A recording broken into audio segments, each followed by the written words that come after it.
Hydromet services is extremely important for the African continent. We need to be able to have much better systems for forecasting and predicting weather information and weather and hydrological information, because both of those really influence economic development. A lot of the power services in Africa actually rely on hydro power, and so it's important to know when you're going to have floods, when you're going to have seasons of drought, so you can take precautionary measures in terms of managing weather outcomes.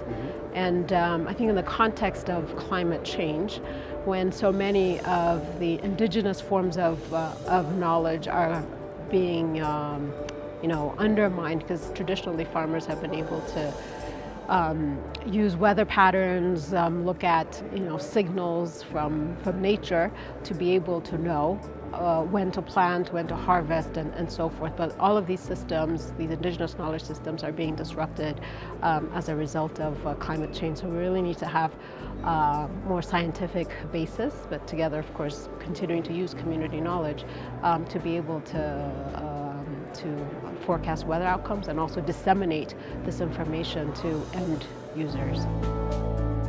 Communities are a very key part of effective Hydromet services for two reasons. First of all, communities have a very deep understanding of their environment. They have developed knowledge through experience in terms of predicting weather outcomes. And this is information that scientists could actually use and incorporate into their forecast. That's one.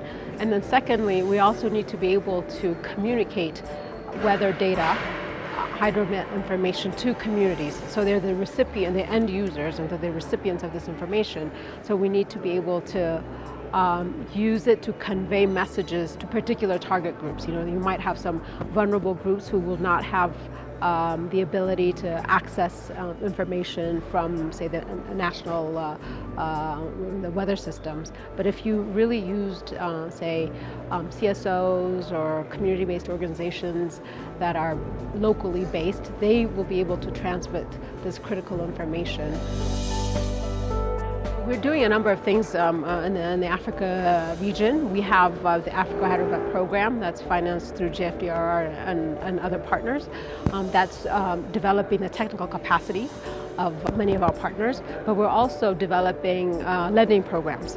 We have 4 or 5 countries right now where we're engaging with them in a very intense way to develop their Hydromet services, starting with making sure that they have, say, meteorologists, hydrologists that can model and interpret this data to improve also the infrastructure for collecting information, and also involve communities. So those are essentially the 3 pillars of the program that supports Hydromet services. And so we hope that we will be able to continue to expand this on a wider scale across the region.